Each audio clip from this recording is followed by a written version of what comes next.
We're going to be continuing with the theme of PROSZÂ Theologia. Okay?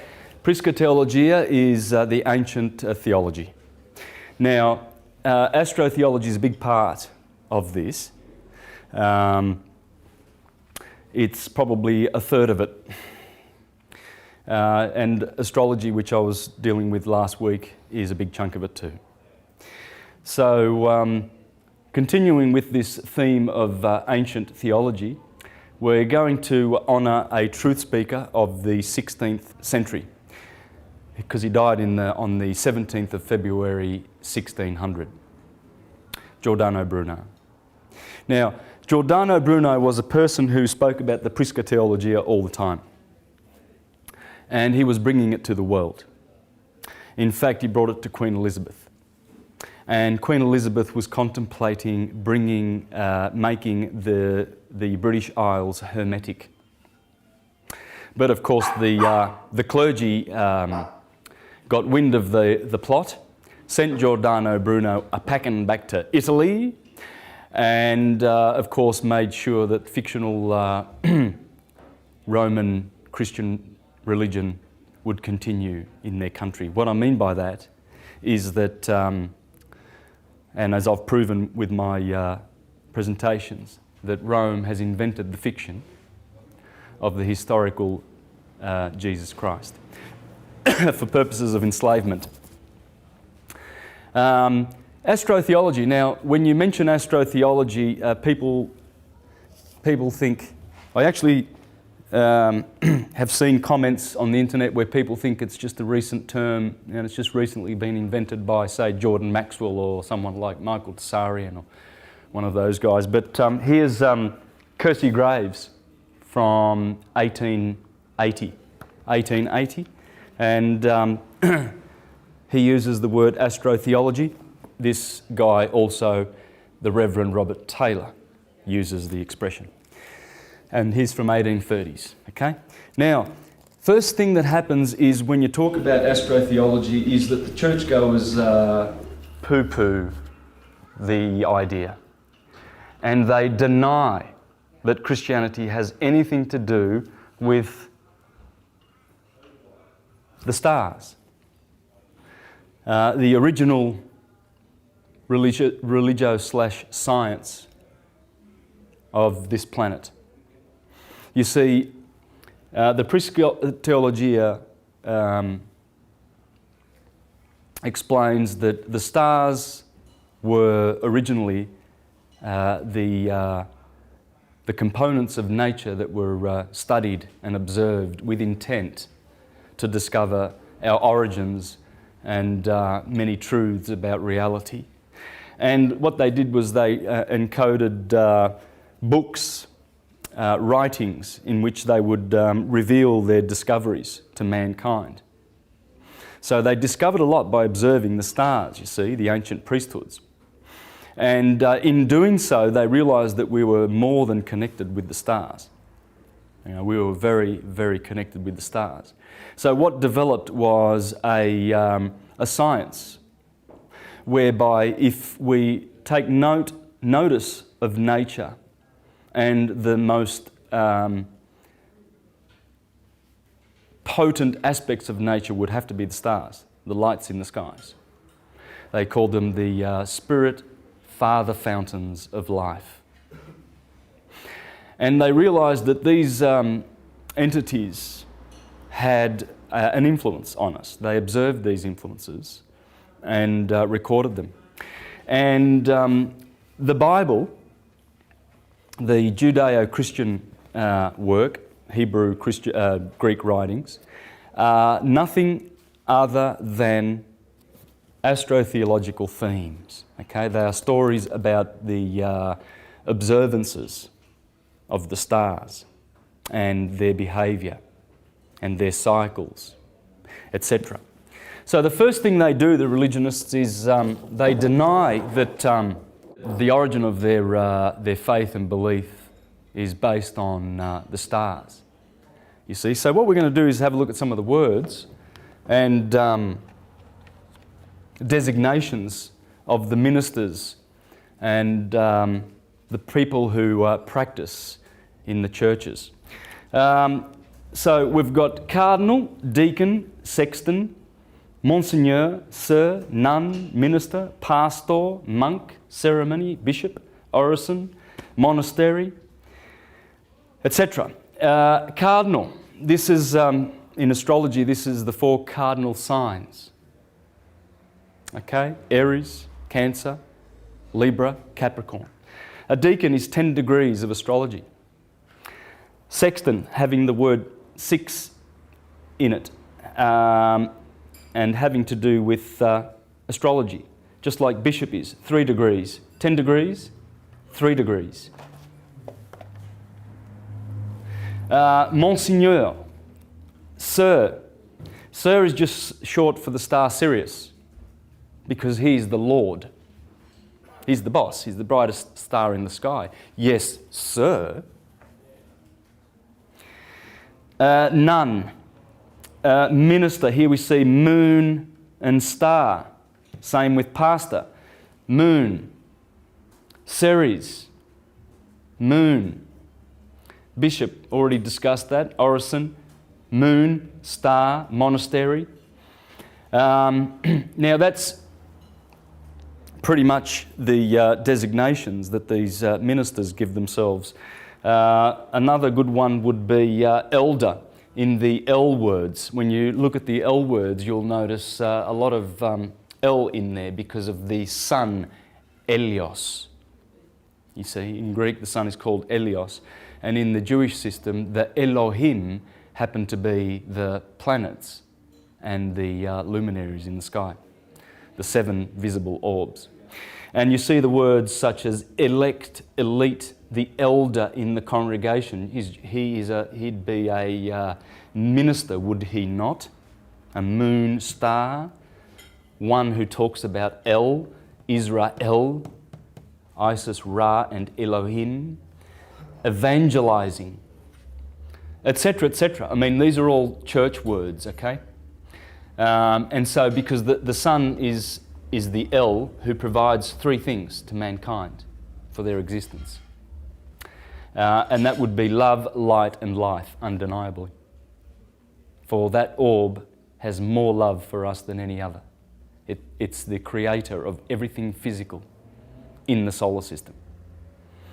And together with the other 6 are what cause us to manifest in the physical realms. So we get love, that's very loving. We get light, we get 3 qualities of light, spiritual, psychic, and physical light from the sun, which gives life. And so you see all the L words with the 5 vowels, anything El, Al, Il, Ul, Ol. Here we have Olympians. Here we have Bull. Here we have Il, that's the definite article in Italian. El is the definite article, the male gender definite article in Spanish, male definite article in Italian. Okay? And we get words like bello in Italian. If someone is handsome, you say, oh, bello. Or someone's pretty, a girl's pretty, you say bella.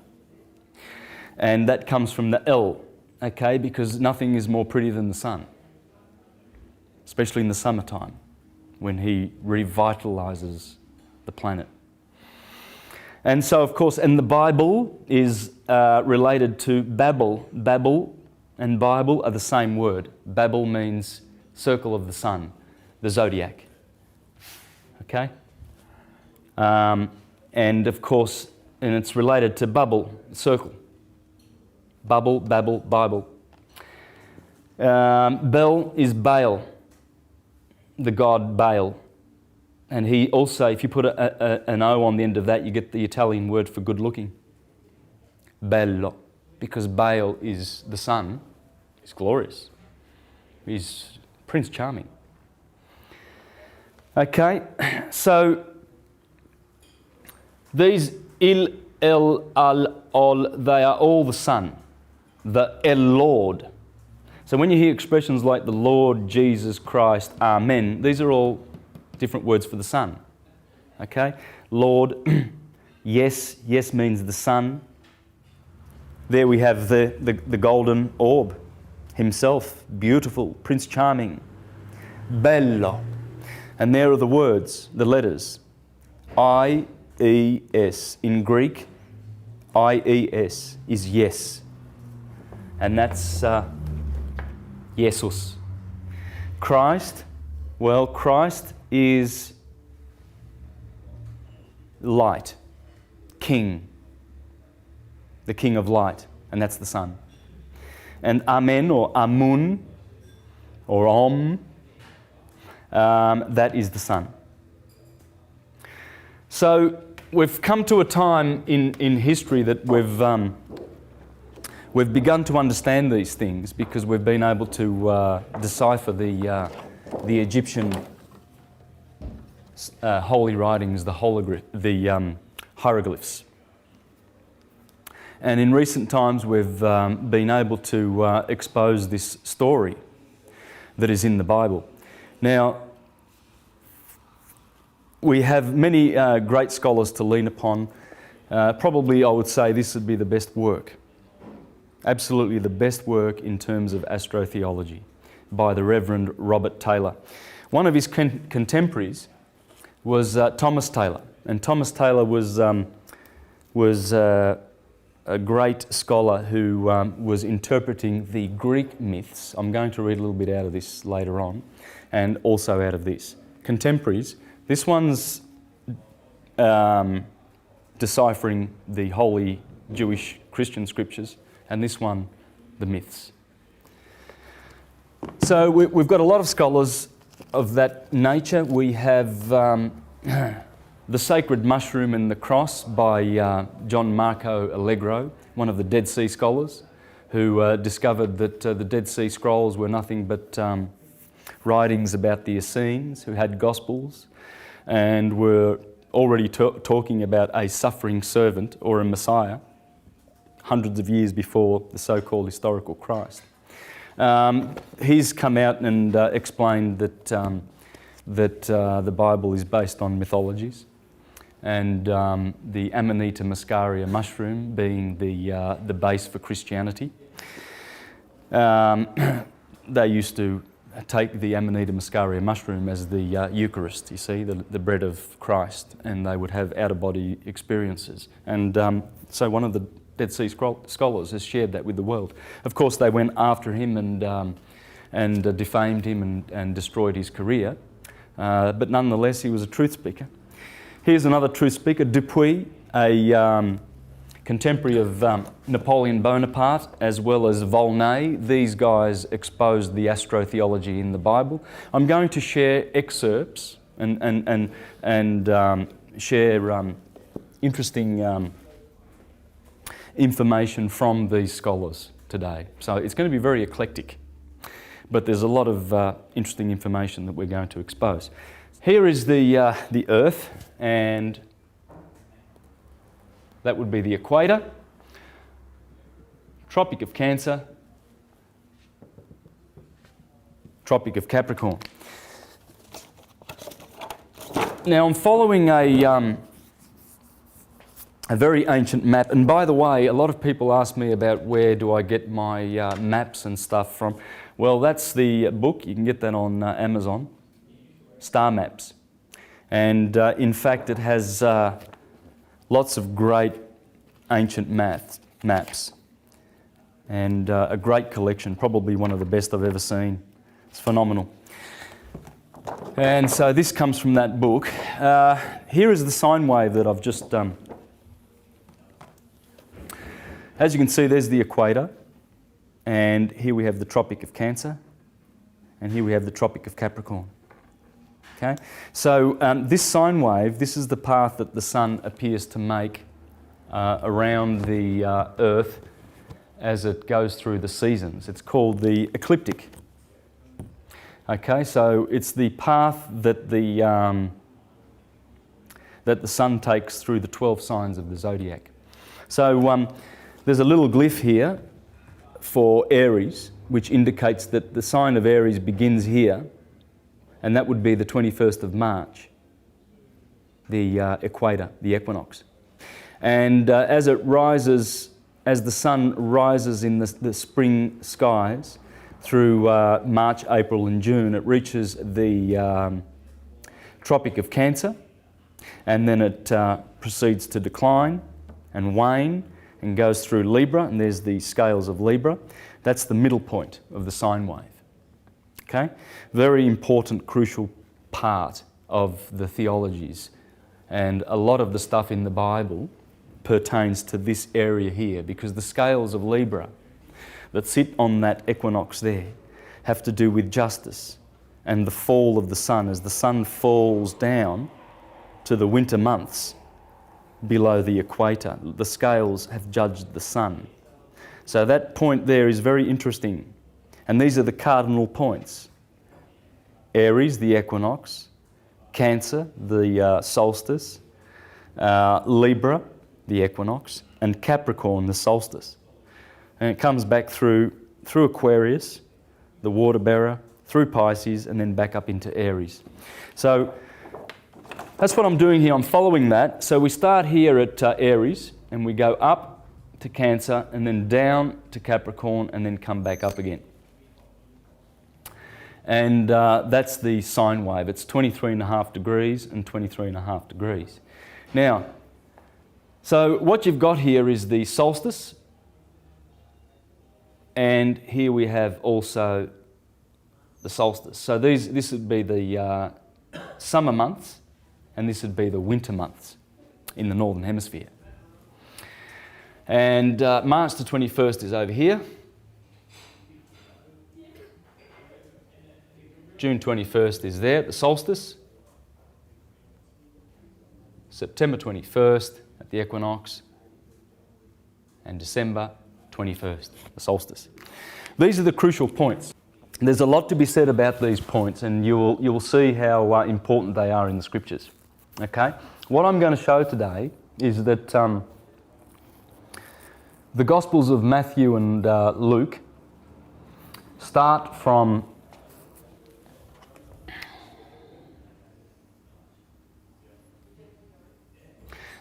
December the 21st and finish with December the 21st, whereas Mark and John start at Aries. Okay, so we're going to show that, and with the aid of this book here, The Secret Truth About Jesus, the Gospel and the Zodiac, by the Reverend Bill Darlison. And in here he shows how the 16 chapters of the Gospel of Mark run through, starting from Aries, run through and finish in Pisces. Okay?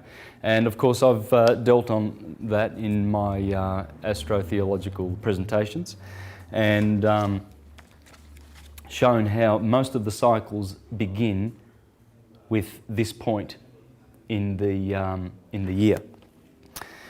The equinoxes are so important that on this particular day, and its opposite, September the 21st, these two equinoxes, the sun splits the day between 12 hours of darkness and 12 hours of light, perfectly balanced. That balance is measured by the priesthoods, and they consider it to be a sacred day, that point of equilibrium. Equilibrium is always respected in nature.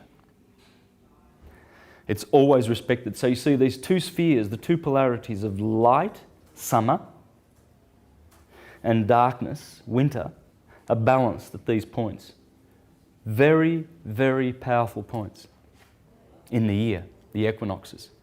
In fact, they are so respected that all our religious observances take place at these 4 points, at the 4 points of the cross. Here we have the Passover of the Jews and Easter. Here we have Judgment Day, Rosh Hashanah, the Festival of Tabernacles, or the Festival of Booths. And here we have the Holy Saturnalia and the Christmas period, where the ancients would mourn for Saturn. That was the Saturnalia, and or Saturn's brother, the sun. They would mourn for the sun because he was going down to his death on the 21st of December. And so Macrobius, in his famous work, the Saturnalia, talks about this festival and its origins. And in doing so, he revealed a lot about the old astrotheological system. In fact, he revealed that every one of the names of the heroes, including Jesus, mean the sun. And here are some of the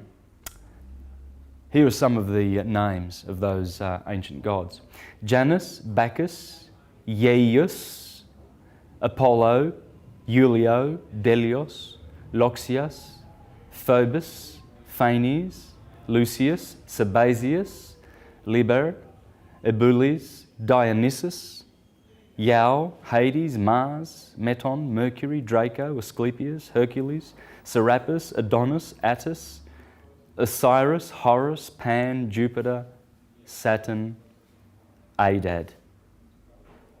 Interesting. So we'll get back to that. But what we have here now is the cycle that causes the Gospels to be told. So what we have is, according to Reverend Bill Dalson, as we begin in Aries, I'm going to share some scriptures with you which prove the astrological aspects of the Gospels. So beginning with Aries, the deacons of Aries, it talks about Perseus and Cetus and Andromeda. So if we go to Aries at the head, remember Aries is always the start of this system because it's in the head. We see there's Perseus, Cassiopeia, and Andromeda is always associated with Pisces, but the stars overlap with this zodiac sign here. Here we have Taurus, Orion, Eridanus, and Auriga. Okay, so, and these are the deacons. You have the northern deacons here. So, for instance, Scorpio has 3 northern deacons. It doesn't have any southern deacons. Whereas Libra has a northern deacon, and it has some southern deacons. Okay, and there's 15 in the southern and 21 in the northern, and they make up 36 extra zodiacal signs. Okay. Now, one of the first things that is spoken about in Aries is the apostle, or rather, John the Baptist calls Jesus. Talks about the baptism of fire. Well, that would be the fire of Aries. Okay, so that's the first hint. As the sun comes into Aries, there's the fire aspect. And we'll just have a look at that part in the Gospel of Mark. It says, I have baptized you with water, but he will baptize you with Holy Spirit. And of course, Matthew and Luke use the word fire in that, right? But the Spirit has to do with the baptizing in Aries, because what happens in Aries is there is the river Eridanus goes through there from the sign of Taurus next door. And the Eridanus is the Jordanus, where Jesus is baptized. So that's where John baptizes Jesus immediately. And the gospel begins there. And I'm talking, that's the first, there's St. Mark, that's the first passage in the Bible where Jesus is baptized. There's no nativity in either Mark or John. There's no nativity scene. Whereas Matthew and Luke, they begin with the nativity. When the son is a baby on the 25th of December, it has to grow and then be baptized in the Jordan River, in the head of Aries.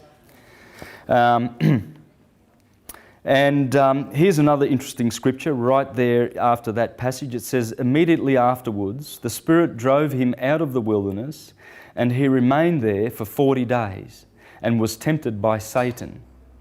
He was with the wild beasts, and the angels looked after him. Well, the wild beast would be the beasts of the zodiac. You see, it says that Jesus was with the wild beasts. That's where the sun is. Lions, scorpions, etc. Okay, so they are Aryan features. Then in verse 17, Andrew cast a net in the lake, for they were fishermen. Now, some translations use the word hired men. Well, that has to do with the stars in the sign of Aries, in the deacon of Aries, that are called the hired men. Let me read a portion of this. The combat between Perseus and Cetus mirrors the challenge to the powers of evil which Jesus makes in these early chapters of Mark. He is tempted by Satan in the wilderness. He casts out an unclean spirit. He declares that the kingdom of Satan is at an end. Clearly, and he implies that Satan has been bound, clearly reflecting the names of two stars in Cetus. Menkar, the chained enemy, and Difda, the overthrown, the thrust down. Isn't that interesting? Then there's a star in Perseus called Algol, and this is called by the Hebrews, Algol, as Rosh Ha-Satan. And it's supposed to be, it says here that it's the demon star, and the blinking demon, the demon's head, is said to have been thus called from its rapid and wonderful variations. The Hebrews call Algol as Rosh Ha-Satan, Satan's head. Head. Aries, the head. Astrologers, of course, said that it was the most unfortunate, violent and dangerous star in the heavens. So the name of Satan appears a lot in the early chapters of Mark, in the Aries sector, okay? And of course, because of the stars, Algol in Perseus, the star that they call the most violent one in the skies. And so that explains all the mentions of Satan in the first chapters of Mark. Okay. Another incident happens in Mark 1:29, and this is the incident. As soon as they left the synagogue, they went with James and John to the house of Simon and Andrew. Simon's mother-in-law was in bed with fever, and they immediately told Jesus about her. So he went to her, took her hand, and helped her up. The fever left her, and she began to wait on them. So Simon Peter's mother-in-law has a fever. Well, Simon's other name is Cephas, and you'll notice that Cephas in Pisces is also merging in with Aries. You see, that's how it works. So Cephas is in here, and Cephas is another name for the Apostle Peter. Right? And Andrew would be Andromeda. Right? Andrew. So these are in the first chapters of Mark, right? Dealing with the March Aries sector. So the mythological Cassiopeia was the wife of Cephas and the mother of Andromeda, whom Perseus had married after releasing her from the rock to which he had been chained by the sea god Poseidon. Cassiopeia was eventually translated to the sky by her enemies, the sea nymphs, but because of her vanity and arrogance was placed so close to the pole that she appears to be lying prone. Well, the mother of the one chained to the rock, see, Cassiopeia was chained to the rock. Well, the rock is Cephas, Peter. Peter's called the rock. is Cassiopeia. So the one chained or married to the rock, Peter, is Cassiopeia, the reclining woman. Cassiopeia's husband is Cephas, another name for Peter, the rock. And her daughter is Andromeda, which are hinted at in the names Andrew and Cephas. Now, another thing that Bill Darlison points out in this book is that unlike the Gospel Mark, the Gospel John, which also begins in Aries, in the first chapter of John, the Gospel of John, John the Baptist says, "Look, the Lamb of God that takes away the sin of the world," pointing to the very same nature of that Gospel to Mark's Gospel. Unfortunately, Mark doesn't use that expression, but all the others do. And if it had of, that would really just put the icing on the cake, wouldn't it? All right, so that's Aries. Let's have a look at Taurus and see if we can see some themes there in the early chapters. By the way, I'll just put that up for the camera to pick up. This comes straight out of the book, and it shows the different sectors of the Gospels. So Aries is from the first chapter to the third chapter, okay? And it's dealing with the baptism of Jesus, the beginning of ministry, theme of newness, 12 apostles as new Israel, sense of urgency, daring and defiance. In the zodiac, the key words would be sign of the spring equinox, initiation, action, impulsiveness, assertiveness, pioneering associated with the head. And you will find all of these perfectly on cue in those chapters of Mark and dealing with the sign of Aries. Okay?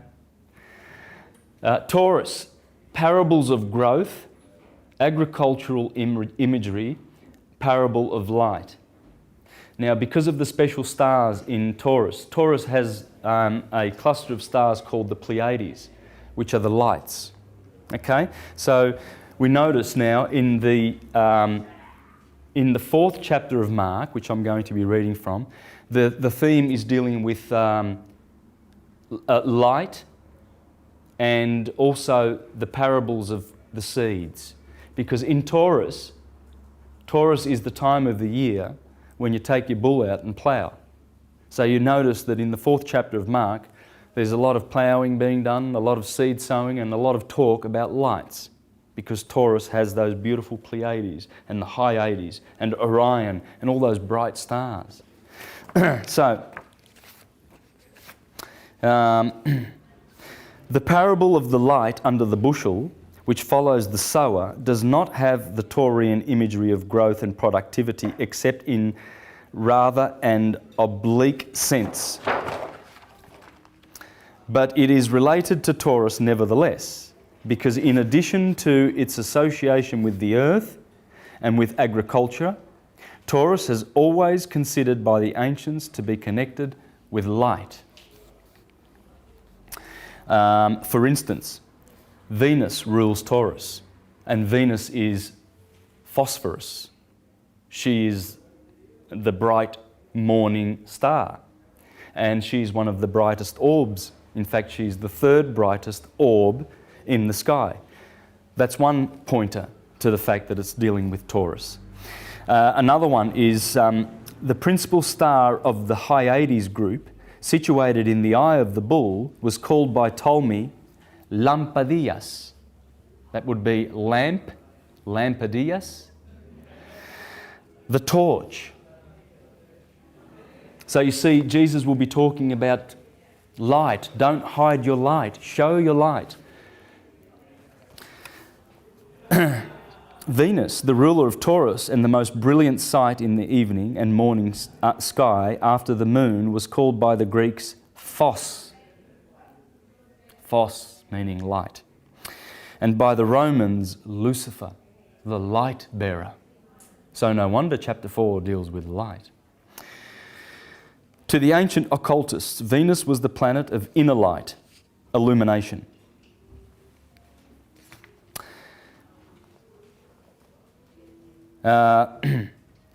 Eratosthenes called it Pleias Eptesteros, the seven-starred Pleiades. So we're talking about the Pleiades now. Although he said that one of them is Panaphanes, all invisible. One of the stars of the Pleiades is hidden according to the myth. The Pleiades were the seven daughters of Atlas, who had been changed into stars by PEÄUNIE. 6 of them had been married to gods, but the 7th, Merope, had married a mortal. So her light was dim and rarely seen, all of which strikingly reflects the parable of the lamp in Mark 7:21-22. Now take note, this is very interesting because we're talking about the 7 sisters here, the Pleiades. Okay? Now, you ever notice that? Subaru, that means the Pleiades, the 7 sisters. Now, when you look up at the Pleiades, they're magnificent. They look exquisite, like a jewel in the sky, and they correspond to the pineal gland, okay? Because here they are in Taurus, Pleiades. They're supposed to be more up toward here, actually, these around this area here, because Taurus rules the lower part of the head. But you will only notice 6. There are not 7, because one of them has had their lights dimmed. So let's notice what Mark chapter 4:21 has to say, shall we? He said to them, "Do you bring a lamp? Do you bring in a lamp to put it under a bowl or a bed? Instead, don't you put it on its stand? For whatever is hidden is meant to be disclosed." And he uses the word here, phanerothe in Greek. And whatever is concealed is meant to be brought out into the open, phaneron. If anyone has ears to hear, let them hear. Well, as I just read before about Eratosthenes, he called one of those stars the exact same word that Mark uses for the dimming of the light, which is Phanophanes. So Eratosthenes called this star Phanophanes, the all-invisible. Interesting that Mark should use the exact same word for the dim star in the Pleiades. Still on the Taurus sign, we need to focus our attention on that. Of course, agricultural imagery and the parable of light. Oh, thanks, George. Yeah, beautiful. That'll help that. Good stuff. This is also in Mark, okay? He also said, "This is what the kingdom of God is like. A man scatters seed on the ground, night and day, whether he sleeps or gets up. The seed sprouts and grows, though he does not know how. All by itself the soil produces grain, first the stalk, then the head, then the full kernel in the head. As soon as the grain is ripe, he puts the sickle to it, because the harvest has come. Again he said, what shall we say the kingdom of God is like? Or what parable shall we use to describe it? It is like a mustard seed, which is the smallest of the seeds on earth. Yet when planted, it grows and becomes the largest of all garden plants, with such branches that the birds can perch in the shade." So notice the theme there of agricultural imagery, parables of growth, and these are the themes of the 4th chapter of Mark. Right on cue with Aries the first, Taurus the second. And it gets better. Mark 4:10-12.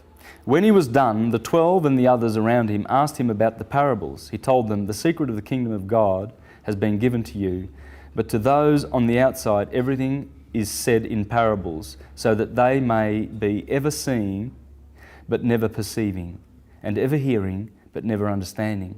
otherwise they might turn and be forgiven. How about Gemini? All right, so we come to Gemini.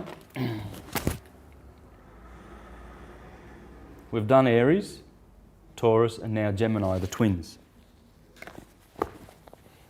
What themes of Gemini do we have in the Bible in the 4th to 6th chapter of Mark? Themes of duality, man with a legion, the two-ness of Geminis, Geminians, the flow of blood and the cure of Jairus' daughter, the apostles sent out in twos, Herod's vacillation. So, and here they are, short journeys, has to do with the third house of astrology. Siblings and relationships, of course. Well, that's the Geminis, and we're going to see this in the Gospel. Indecision and communication. Now, I'm really just picking the choice bits here because I've got the whole thing to go through. So it's probably going to take about a half an hour, and I want to discuss many, many other themes. I don't want to just discuss the Gospel of Mark, showing that Mark starts in Aries with the baptism and Pisces with the death. Okay, the sign of the cross. So Gemini, there are a few details in the story which underline its Geminian theme. The word for the storm used by Mark is Laelaps, but Laelaps is also the name of the hound of Actaeon in Greek mythology, a name associated with the constellation Canis Major, one of the deacons of Gemini. Right?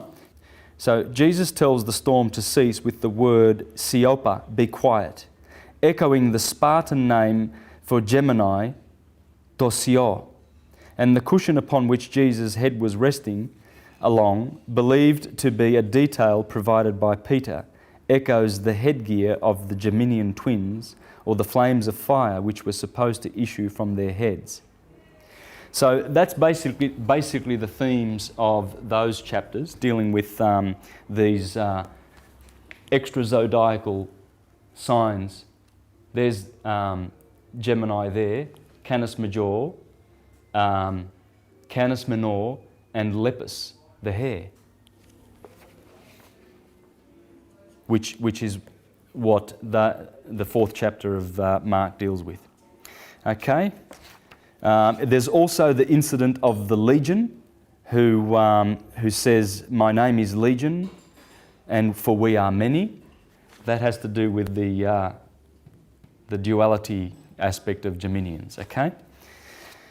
Let's see if there are some other points in Gemini, some good points that I want to... Okay, well, let's go to this miracle of the Jairus and the woman with the blood flow. So, after he put them out, he took the child's father and mother and the disciples who were with him and went in where the child was.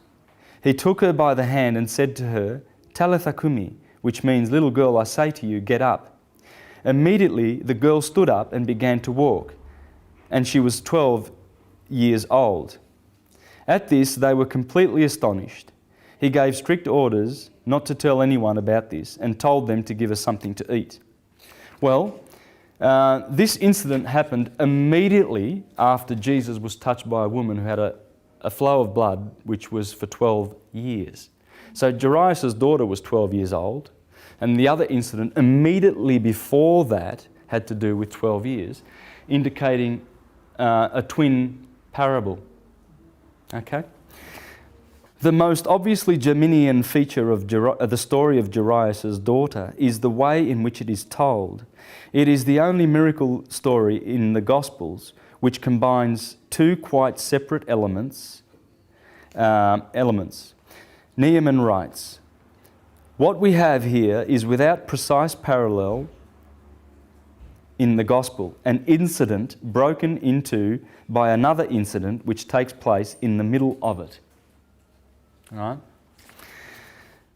In addition, however, we should consider the name Jarius, which means appropriately Jehovah enlightens, but which also bears more than a passing resemblance to the name of the brightest star in the night sky, Sirius, Serios. The dog star, which is found in Canis Major, right? That's where Sirius is, in the dog star. One of the Geminian deacons, and whose name means the chief one, the leader, Jairus, we are told, the leader or ruler of the synagogue. And as Ptolemy reminds us, the heliacal rising of Sirius at the summer solstice presaged the beginning of the Egyptian New Year and the flooding of the Nile, thus connecting this star with the constantly menstruating woman. In addition to being a possible zodiacal reference, Mark's double use of the number 12 provides us with further evidence that we are meant to link the two females, and that this double story is not just a narrative accident. The woman with the blood flow, has been sick for 12 years. The little girl is 12 years old. The contrast between the girl and the older woman reflects two of the deacons of Gemini, Canis Major and Canis Minor. Okay, and there's also the mention of Sodom and Gomorrah, the twin cities, in Mark 6:11. Okay? Now, I have to apologise because this is sort of a little bit sort of dull and boring because it's real nitty-gritty names of stars and everything like this. And this guy's done a lot of homework, and it's a beautiful, exquisite book the way he's put it together. And he's mixed astrology with astronomy, with astrotheology, and beautiful metaphysical themes. It's just such a rich book. I wish I could just spend the whole, 4 hours on this, but I have to fly through it.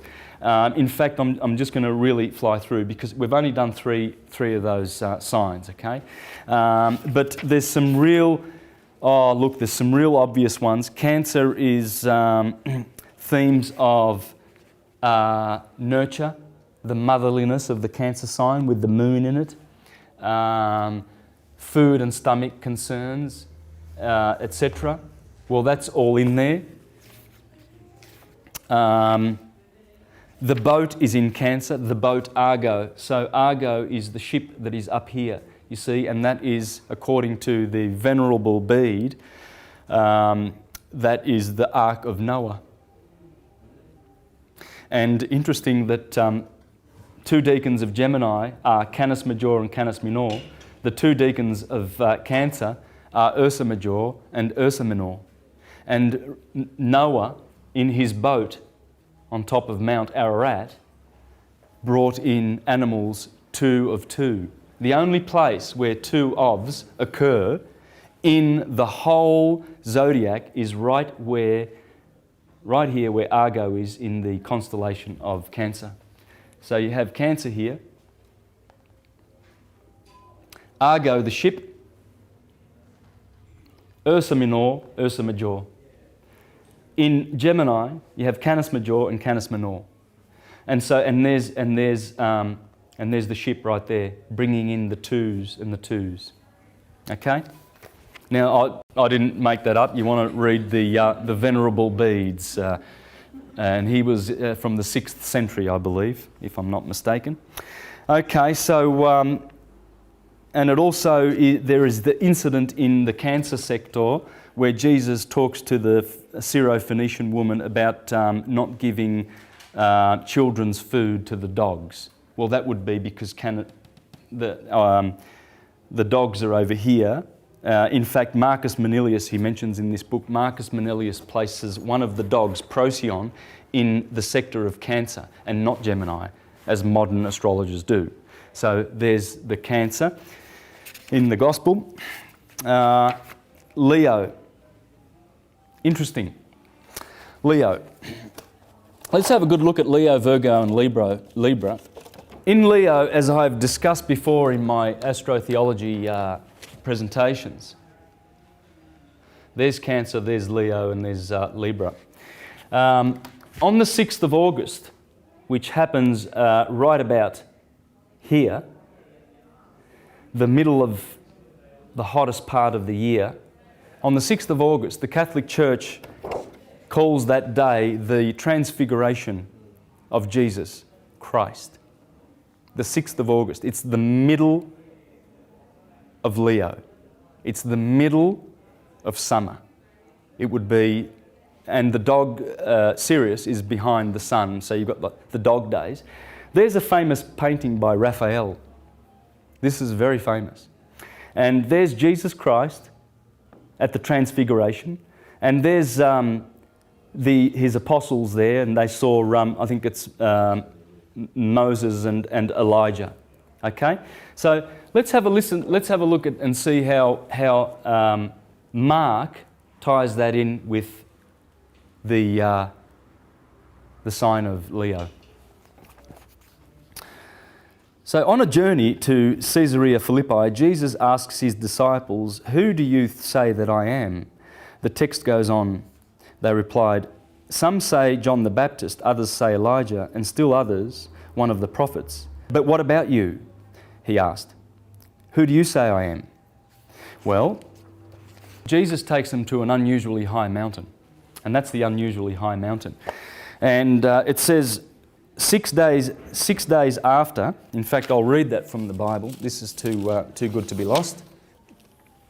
Here's Mark chapter 9. So you see, he's going to be dealing with the transfiguration and the glory. So all these themes are dealt with in Mark chapter 8 and chapter 9 in the Leo sector of the Gospel of Mark. Okay? Mark 9 verse 2. 6 days later, right? Remember, the 6th of August is the Transfiguration Day. And they're giving you a hint. 6 days later, Jesus took with him Peter and James and John and led them up a high mountain where they could be alone by themselves. There, in their presence, he was transfigured. His clothes became dazzlingly white, whiter than any earthly bleacher could make them. Elijah appeared to them with Moses, and they were talking with Jesus. There you have it. Elijah and Moses, Peter, Andrew and James on the mountain 6 days after he was transfigured. Well, that's the 6th of August.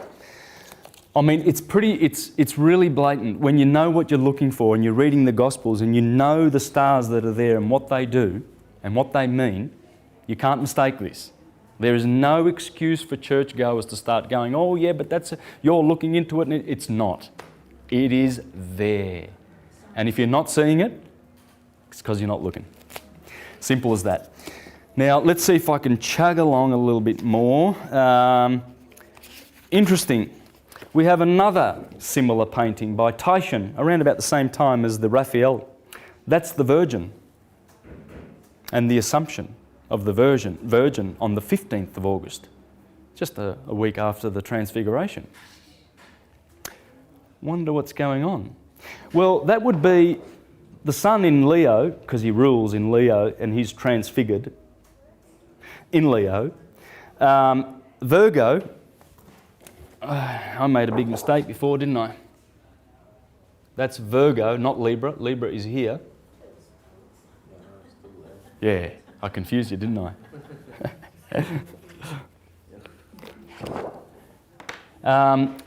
Virgo on the 15th of August disappears behind the sun.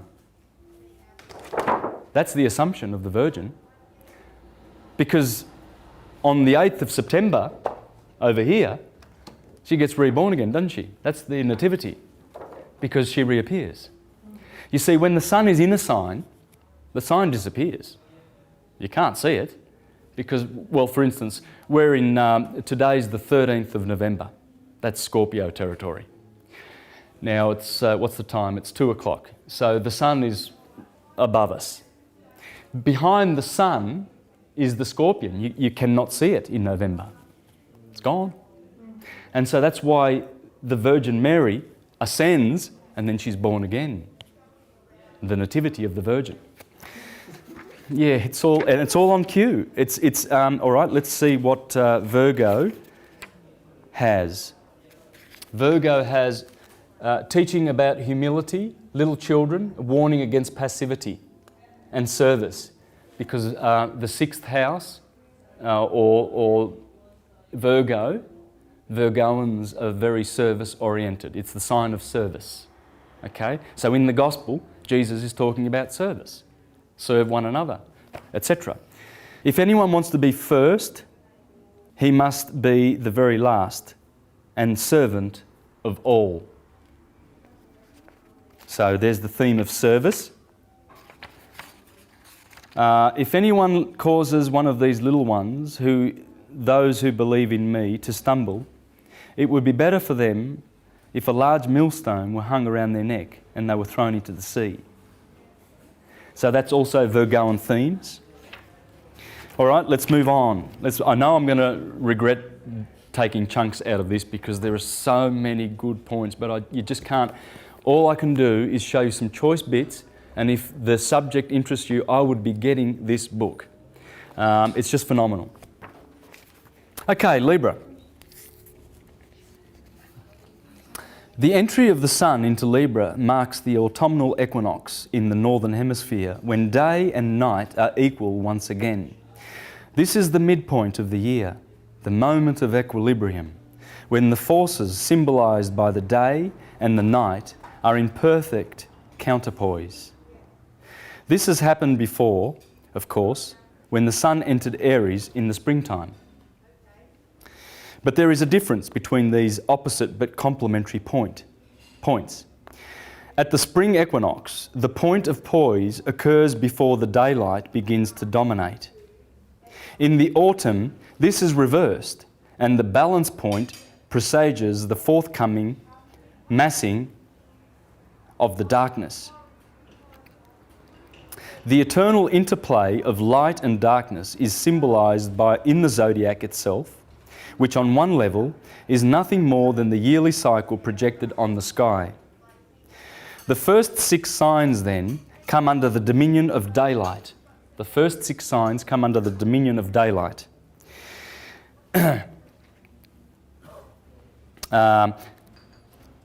And can be said to represent the light of individual consciousness struggling to establish its identity. This process is associated with the Sun, the giver of light. It begins in Aries, the sign of the Sun's exaltation, and reaches its climax in Sun-ruled Leo. The signs which follow the autumnal equinox, however, are characterised by the gathering darkness and have to do with the group to which individuality has to be incorporated, if not submerged. These are social signs, which begin with Libra, the sign of the Sun's fall or depression, and which reach their point of maximum power in Aquarius, the sign in modern astrological jargon of the Sun's detriment. The Sun's detriment. Interesting.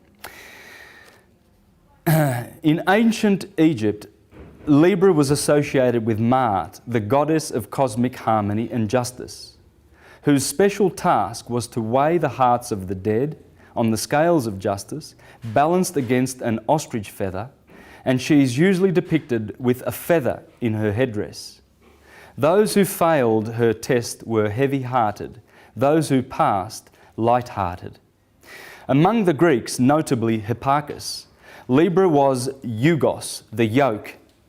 The very word used by Matthew in a passage immediately following Jesus' declaration that God has revealed the secrets of the kingdom to infants. Mark uses a word from the same root,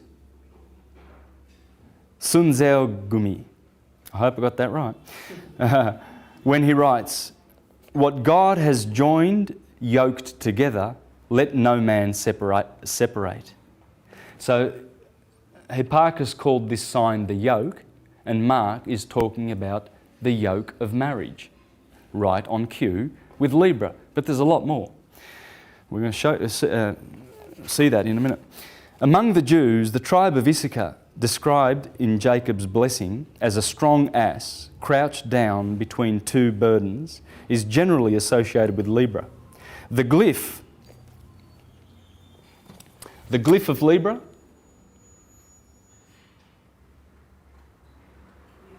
what's that? That's the sun setting. Oh, sun setting. Because this is a 24-hour clock too, of course. Remember on the 21st of March and September, the sun is balanced, right? It's perfectly balanced.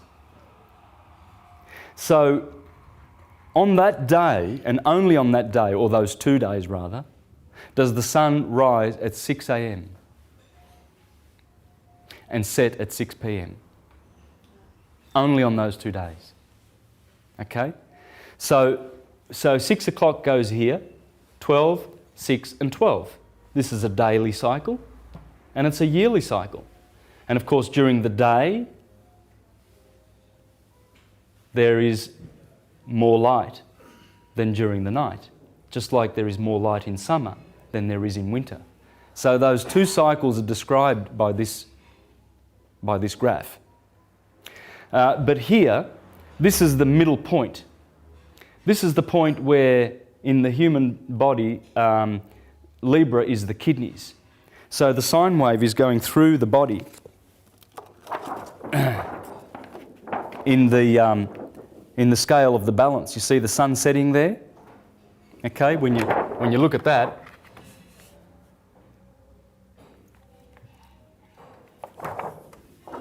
so that sun's signal that it sends yearly and daily, fractally goes through our body in many, many fractals.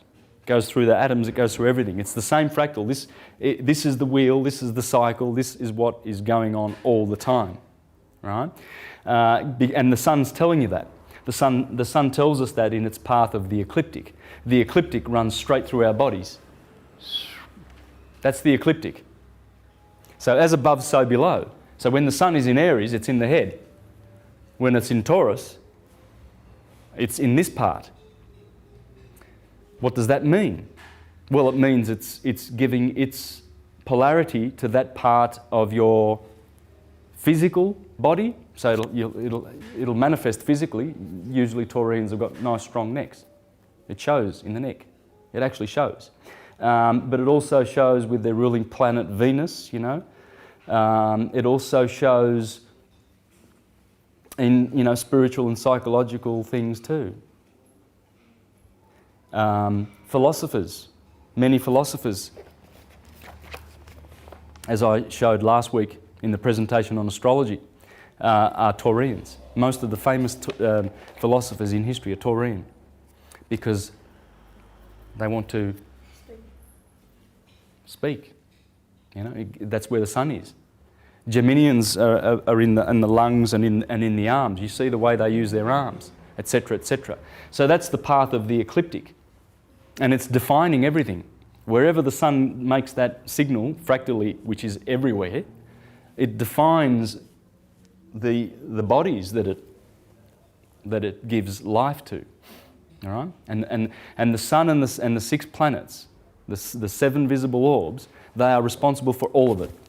And you'll find that Mark, the Gospel of Mark, is clearly showing us beautiful encrypted wisdom about that cycle. It's clearly there. It is absolutely clearly there. Let's have a look at Libra, shall we? Now, I want to focus. This chart comes from the book, comes straight out of the book, and I want to focus on these 3 signs here. Okay? Leo has 3 deacons, Virgo 3 deacons, Libra has 3 deacons. Okay? The first one is Hydra, the fleeing serpent. Crater is the cup, the Holy Grail, that we drink from when we come down from Cancer and we get intoxicated. The crater is always here. Corvus, and it's explained in the book that Corvus is also the crow, right? Sorry, the cock, the rooster. Okay. Virgo has Coma, Centaurus, the horse, Bootes, the shepherd, and Libra has Crux, the cross, the Southern Cross, the wolf of the night, and the crown. That would be the crown of thorns. So what's going on is this. Remember that point of equilibrium. There she is, the just one, balancing the day perfectly. And there's the Southern Cross, where the sun gets crucified. This is the big crucifixion, by the way. This is the one where the sun is plunged into the darker polarity. So that's big judgment. In fact, that day there is called Judgment Day by the Jews. Okay? And there's a lot of other reasons why it's judgment. I mean, the Egyptians, when you die, they call it westing, because you're going down in the west where the sun sets. And the stars, when they go beyond the horizon, they die. They're born in the east. There they die. So this is the place of death. Libra is always there at 6 p.m. every day, judging stars and suns. Every planetary orb is judged by the scales. You see, this is the science that we were given, the Hermetic science of the Prisca Theologia. And the priestcraft has made a mess of it, teaching literal rubbish stories about it. You know, like Humpty Dumpty is a real egg. Okay? Yeah. Sounds like a Monty Python skit, doesn't it? Yeah. So there's the crown. It's also in Libra, corona. By the way, I'll just show you them here. Let's do this. Leo in the heart, and the main star there is Corleones. And you remember the Godfather, Corleone? Corleone is the heart of the lion, the core of the lion, Corleone. And that's the main star there in Leo, because Leo is in the heart. The sun lives in the heart, the middle kingdom.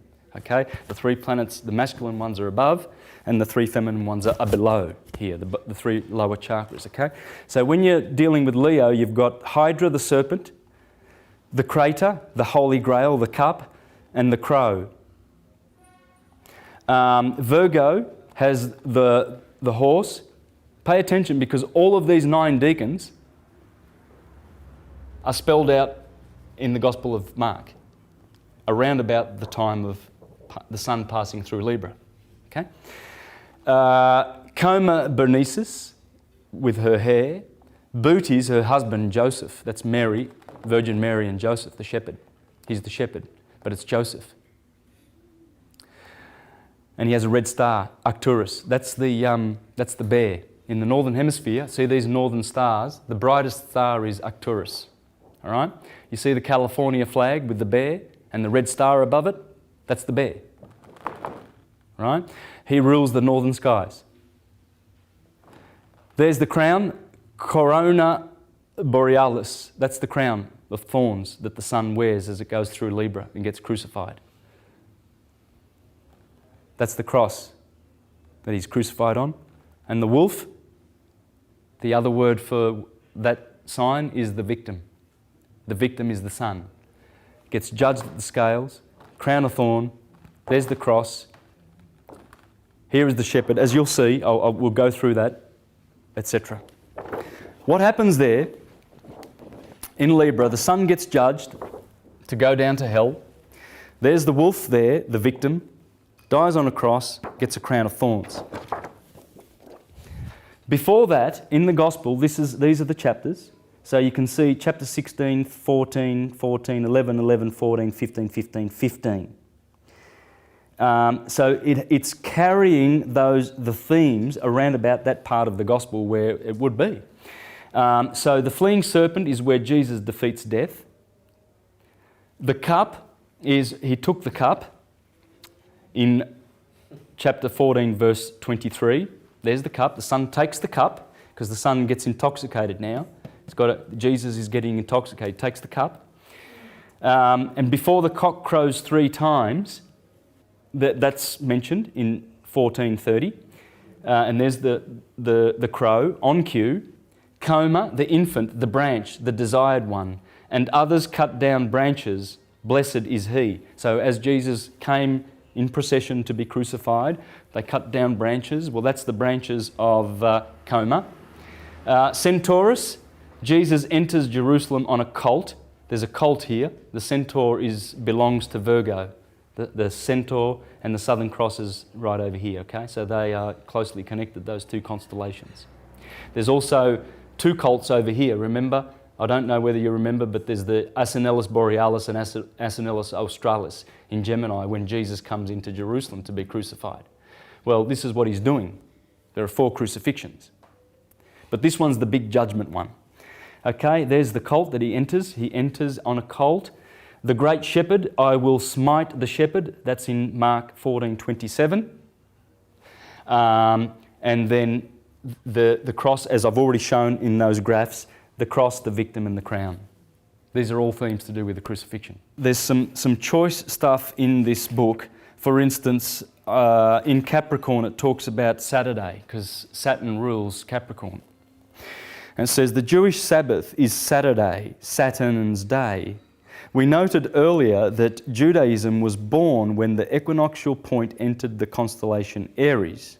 And there is no doubt that Aryan imagery of rams, goats, sheep, sacrifices and circumcision play a major role in the liturgical practices of Judaism.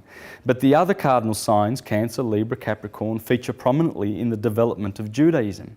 Libra, the polar opposite of Aries, the sign of covenants and law. Cancer, the sign of home and diet and mother. Capricorn, the sign of duty, service, social responsibility, and the father. See, mother, moon, Capricorn, father, Saturn. And when you do your houses, you'll find that the 4th house deals with mother, right? And the 10th house with honours and duty and service and authority and prestige and father, because Saturn is the father. You see the polarities. We have to work out the polarities in all of this to understand the science. Once you start doing that, you can navigate through all of these books. You can read the Upanishads, you can read the Eddas, whatever, and you'll know what you're talking about, man. The characters are always the same. In the Bible, the characters are always the 7 heroes. The 7 that go manifesting, the Elohim. And they manifest in the space of 12. While Libra is the sign which symbolises the law's origin. And why? Well, because Libra is always to do with judgment and law. This is law, you know, when you get your heart weighed on that scale in Libra. While Libra is in the sign which symbolises the law's origin and purpose, Capricorn symbolises its operation and enforcement, legalism. Concern for the letter of the law is therefore Capricornian. Similarly, while Christianity is a Piscean religion, it also relates clearly to the other mutable signs. Now get this, right? Christianity is saying is a Piscean religion, but it also relates to the other signs. Sagittarius, Gemini, and Virgo. How? Well, Virgo, Gemini and Sagittarius. Its emphasis on virginity and celibacy are Virgoan. Its elaborate and divisive theology is Geminian, as are the letters which constitute a good portion of the Christian scriptures. And its missionary zeal and sacerdotalism are Sagittarian. Simple as that. All right, look, there's a lot of choice stuff in here, and I'm afraid I'm just going to have to leave it, because we're going on to some more stuff. Let's have a look at some science now a little bit. Let's have a look at some S words, shall we? There's the S. We've got serpent, spiral, and sine wave, right? Now, the serpent is also a septenary. Those words are interchangeable in the mythologies. In fact, they have the same root word. And spiral also has to do with spirit. And sine wave has to do with sin, okay? These are the 6 S words that we need to nut out and understand in order to get all this. Because you've got to bring in the metaphysics, and you've got to bring in the intention of the priesthood into this science. They didn't do this to, you know, entertain themselves on the weekend. They did this so that many, many layers of wisdom would be found in their holy works. And that way they would sort out, you know, the people from the courtyard of the Gentiles, right? Gentiles basically meaning people who are not really spiritual, serious. Not serious. pagans, or in fact that's what they used to call pagans, and that's very derogatory because it shouldn't mean anything bad. But the Romans used to say, the hillbilly pagans. Pagano meant someone who lived out in the sticks, country hick. So that's why it's derogatory, but it isn't. Their worship was based on this. Those levels were put in there so that he who has ears and eyes to see would look deeper and dig deeper. That's why it's called esoteric or occult, the PROSZY theologia. Because, you ain't going to just give it to someone who abuses that information. It's like you're giving, a $1,000 iPhone to your 9-year-old son who's known for breaking everything you've given him, right? Well, you wouldn't do it, would you? You'd probably get a cheap phone and give it to them or something like that. So wisdom is supposed to be respected, and this is how you respect it. When you hide it and you give it to people who deserve it enough, and they did a wonderful job in doing this. This sine wave represents time, and the seven fellows that go through there, the 7 planets, 7 represents time and this represents space. You see, this is the space that they're allowed to go in. These are the Titans. And as they go, they always make these sine waves, right? And so this represents the flow of time. And that's what sin is. Sin is, everything is spirals, okay? So this spiral is not exactly 2-dimensional. It's 3-dimensional, which makes it a helix, okay? Helical. But as it does that, the spiral, it actually manifests physical bodies. And that's the spirit that it's talking about, the spirit behind the spiral. And it always is serpentary or a septenary. Okay, 7 is the number of nature. Let me just read some choice information from Who is This King of Glory? This is a beautiful book by Alvin Boyd Kuhn. If you ever want to get into the deep, deep stuff of this and what the Bible was really written for, this guy explains many beautiful things, okay? So we have the 4 elements. And he talks about these numbers that appear in the Bible, 4, 3, 12, 7, always those numbers, 40. Why?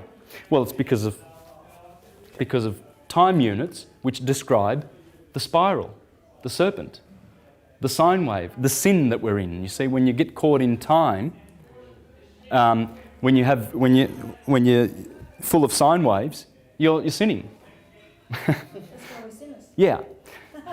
Yeah, because we're caught in time. That is sin, in the sine wave. It's all science. Yeah. 3, 4, 7, 12 and 40 are indeed among the most sharply revelatory keys to the entire system of scriptural interpretation. It is ridiculous that Christian exegesis of its own book has for 16 centuries laboured at the interpretation with practically no regard for the meaning of these numbers.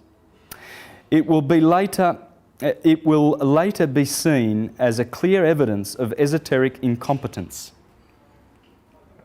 It has remained for students outside the pale of Christian apologetics to interpret the Bible most capably and profoundly.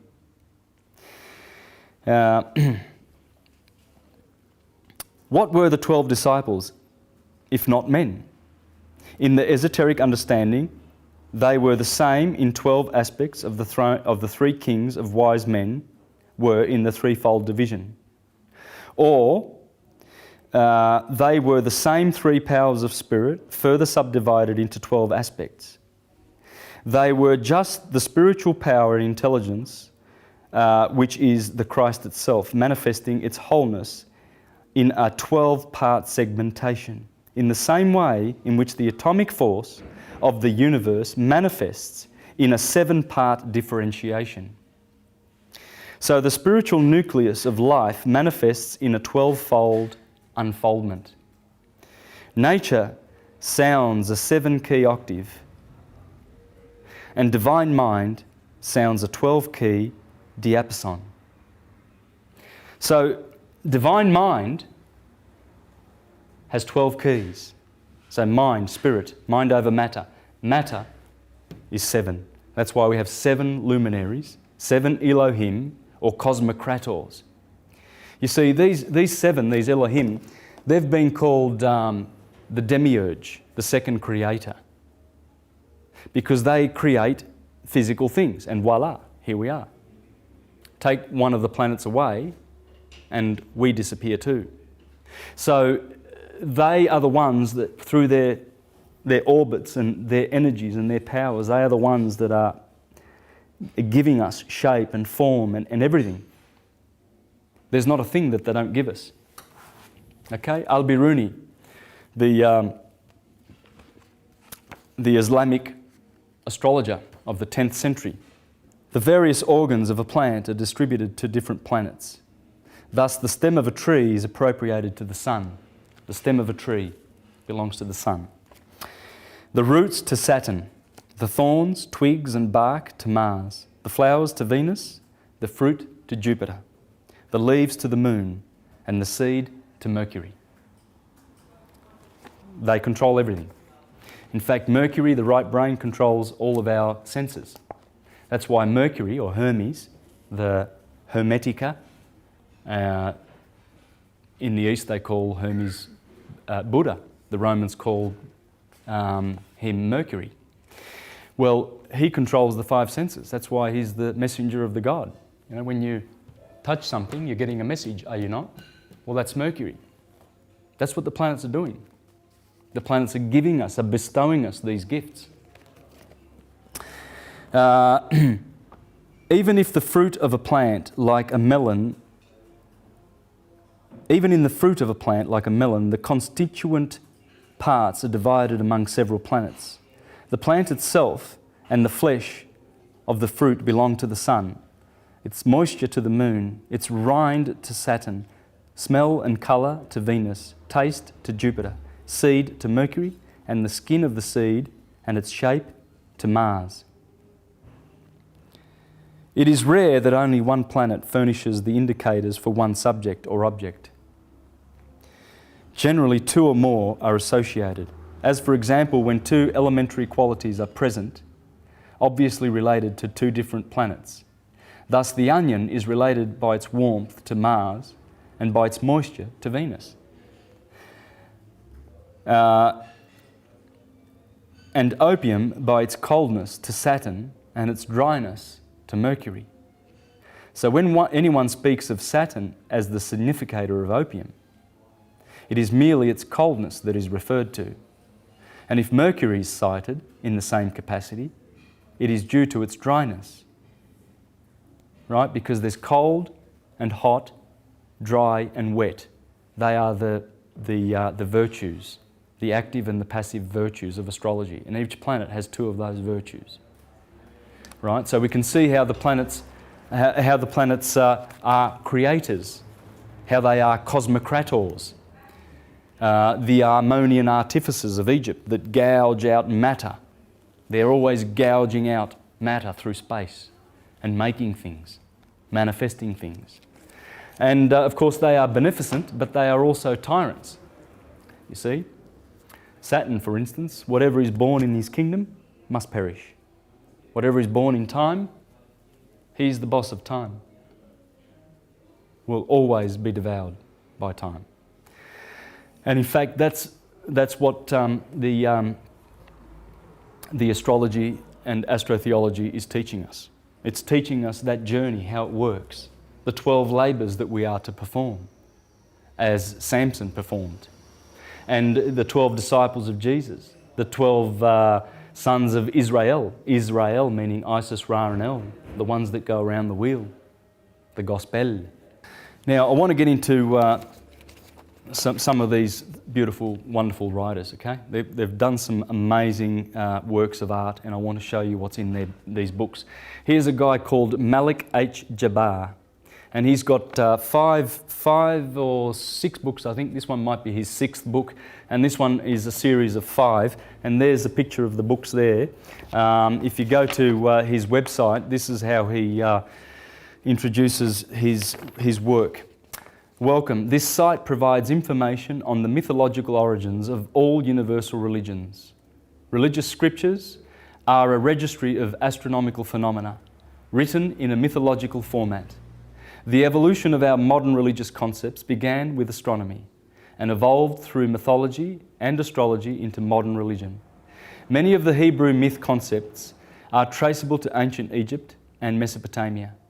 Jesus Christ, the Son, God, is a cosmic myth on par with Osiris, Horus, Samson, Adonis, Moses, Abraham, Solomon, Noah, Krishna, Mithra, Quetzalcoatl, and many other solar demigods.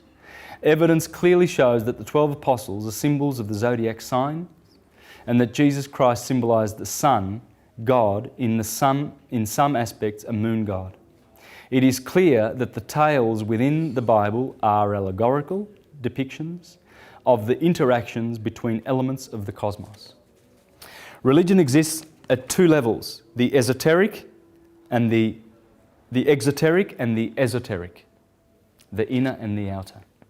The inner religion is the one where you go within, and the outer one is the one, the book religions, you know. Oh, read the Watchtower and awake, then you'll be saved. They've all got their publications and paraphernalia. That's the exoteric. The inner is you're already equipped with the inner one. That you've got forever. You're never denied that. Anywhere you go in the universe, you are never denied contact with Source. This exposes the foolishness of exoteric religion. Exoteric religion is an invention for teaching the mechanics to children, because that's the way they remember models, and they remember and imprint images and symbols on their minds. But grown-ups are supposed to wake up. Yeah. The exoteric level, literal level of religious philosophy is pure idiocy.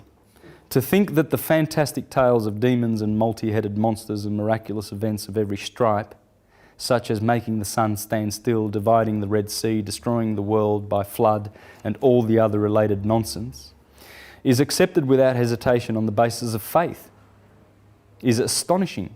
Nevertheless, it is so.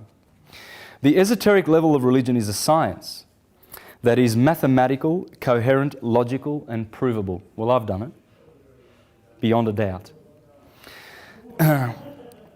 But the science of truth is veiled by the mask of mythology. The science of truth is veiled by the mask of mythology. Some are repulsed by this mask and unfortunately turn away and denounce all concepts that support the possible existence of a creator God force. The great majority accepts the myth at face value, believe it or not. But fortunately, there are some that choose the path of investigation, of which you and I are a part. The purpose of these books is to explain the seminal relationship between astronomy, myth, and modern religion. The books prove that ancient myth/religion was in fact a written pictorial symbolic record of the celestial movements within the cosmos, under the type of mythical deities. The history of the biblical Jesus Christ is drawn from the symbolical history of prior sun deities. His birth through to his death, as represented in the Bible, is a symbolical representation of the annual sun cycle and other cycles at different levels of interpretation. Sounds great, doesn't it? And I read that just so that you can get a taste of what this guy's thinking and how his books are just exquisite. I've learnt a lot from him, actually. I've learnt a lot about these cycles from reading his books. What's his name? Malik H. Jabbar. And you can get them on Amazon. They're only about $8 a piece. But some of the juicy things that he talks about, it's just amazing. He understands that Jacob, for instance, was the name of the sun below the equator, and Israel, when he gets a name changed and he wrestles with the angel and finally he conquers, he gets his name changed to Israel. Right? Abraham used to be Abram. Abram is the sun below the equator. At 90 years of age, 90 degrees, he gets a name change to Abraham. You see, so he's got all that stuff in there. It's just incredible. I'd just like to read a little bit, really some choice stuff from here. The gateways between the lower world and the upper world are the equinoxes. These are gateways. The vernal equinox is the gateway to the higher hemisphere, equated with redemption. And the autumnal equinox is the gateway to the lower hemisphere, equated with suffering and death, according to the ancient symbolism. So when the sun falls below the equinox in the last part of the year and the earth approaches winter, the ancients saw that event as the imprisonment of the sun, or the wounding of the sun, whereas its light was impeded and made ineffective. The imprisonment of Christ and the eventual crucifixion of him is symbolic of the span from the autumnal equinox to the sun's death at the winter solstice in the annual phase of the solar symbolism. Of course, biblically, the resurrection of Christ takes place proximate to the vernal equinox.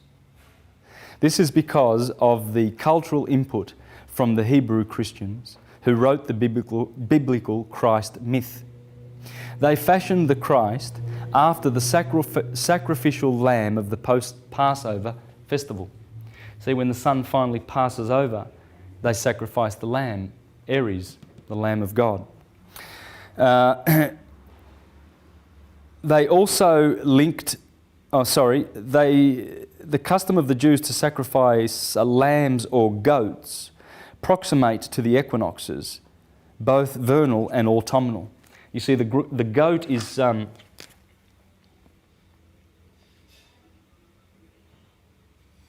here's the sheep, and here's the goats in Capricorn. Cap. The sheep. See, Capricorn rules the solstice, and Aries rules the equator. So this is in the book of Daniel, where the he-goat and the ram are at loggerheads and they're always chasing each other, right? That's talking about this. That's the goat and that's the sheep. It's the solstices and the equinoxes. It's the four horsemen of the apocalypse. And I'll read that from another one of his books in a minute. But I'll just finish here. The animal was escaped. They also linked this sacrifice, killing of the animal, to the expiation of their sins. The animal was termed a scapegoat that carried the load of punishment for the accumulated sins of the Jewish population. This is where the myth comes from that Jesus died for our sins, for the sins of the world. It is simply a copy of the old pagan superstitious customs of the nomadic Hebrews. The Bible clearly calls Jesus the Passover, that he was a substitute for the Lamb of the Jews brought forth to human form under the Christian doctrine, which doctrine was composed of the early Christians who were actually Jews, members of a Jewish sect that later, over time, became distinct as Christians. The Islamic religion, early in its history, acknowledged astrology as a science, officially. So they had the courage to do that because Rome, on the other hand, was killing Hermetists, Huguenots and Waldenses and Socinians, etc. And in the Renaissance, you see, the Renaissance was founded on Hermes, the Prisca Theologia. Giordano Bruno was killed for saying, unless we go back to Hermes, that's why I'm devoting this to Giordano Bruno, because I, like all these other guys, are continuing to further his work. And most of his work was dealing with this and the fictional aspects of the Bible and teaching that there's only one religion/science in the universe, and that's this, science. Yeah. This is it. This explains us, this describes us, this is what we do, this is it. And there it is. Jesus is there, Peter is there, Jupiter, Paul is there, Apollo, yeah. The sun, yeah. Mercury's there, Hermes, that's John. They're all there. Satan, Saturn, the characters are all there. This is what Everywhere you go in the universe where physical matter appears, there will be 7 shining luminaries or orbs that will produce that. Yes. Yes. It's mind over matter. This nature sounds that sound, according to, as he says, nature sounds a 7-key octave. Octave means 8, right? But you know, you always round these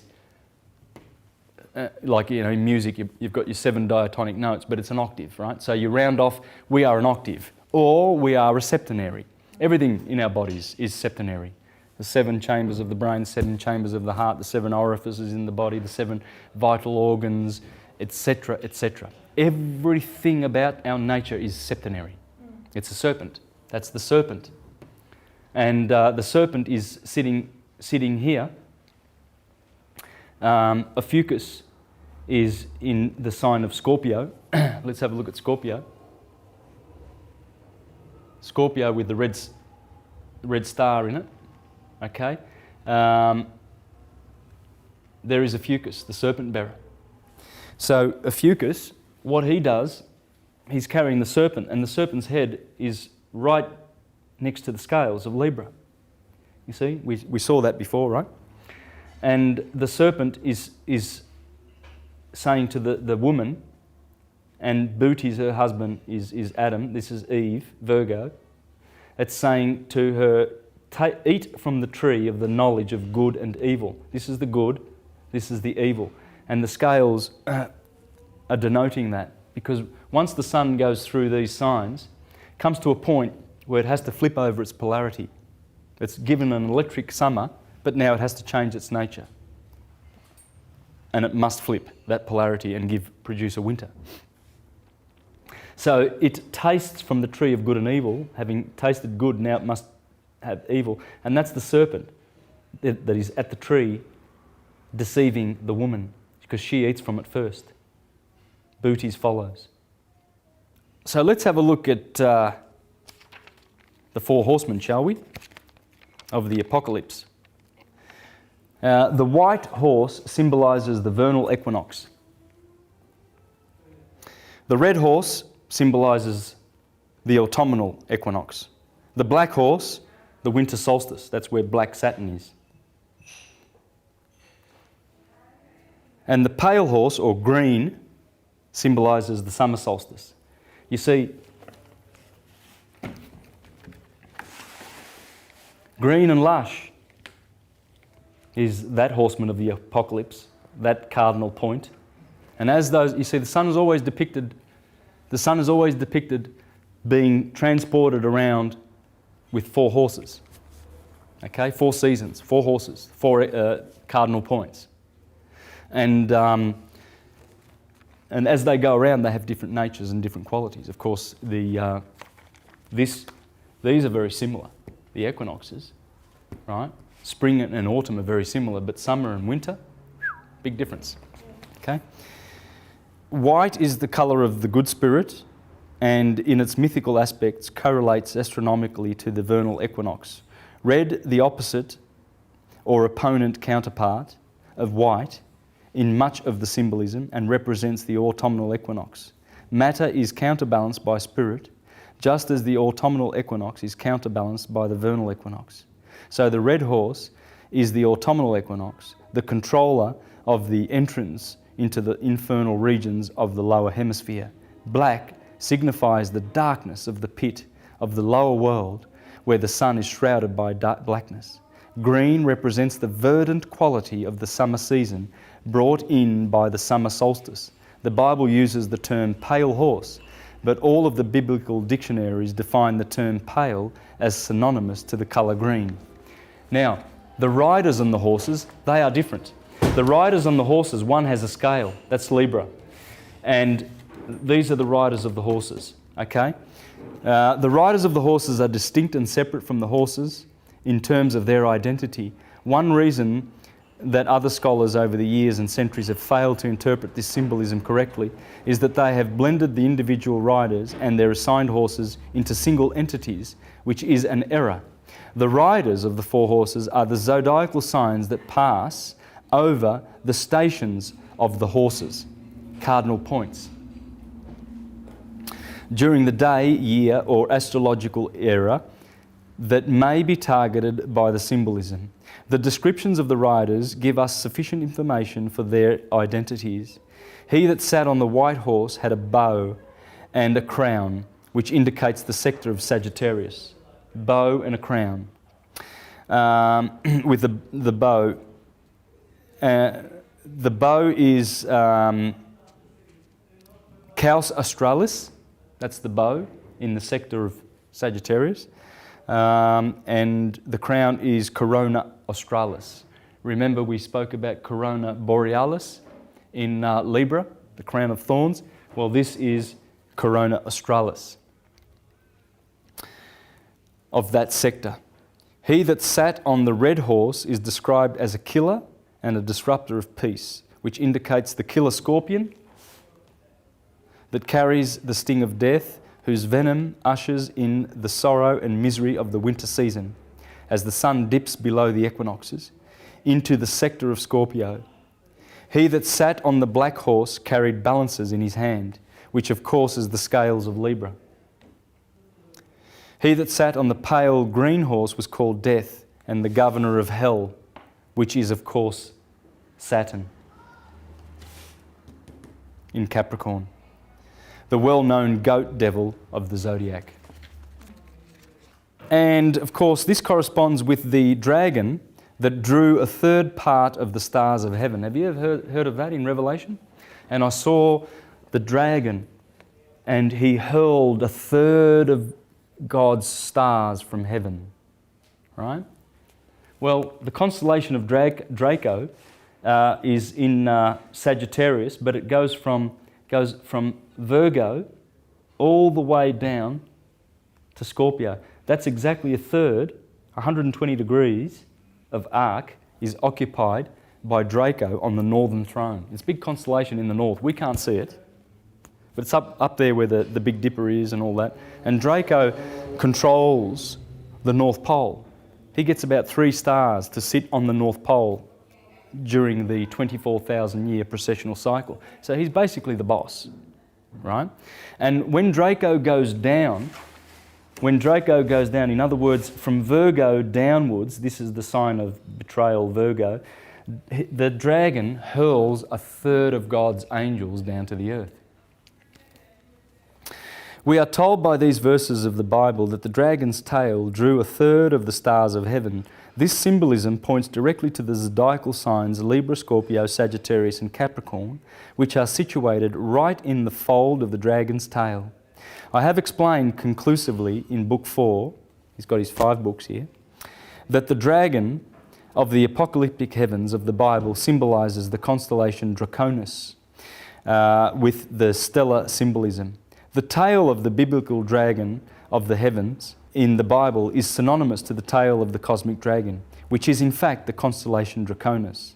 The constellation of Draconis stretches over nearly half of the sky's celestial longitude, and at the time of the biblical editing, the tail of Draconis traversed the span of the zodiac stretching from the autumnal equinox through the winter solstice, a span of 4 zodiacal constellations, thus denoting the fall of the sun into the lower regions of the cosmos as demarcated by the celestial equator.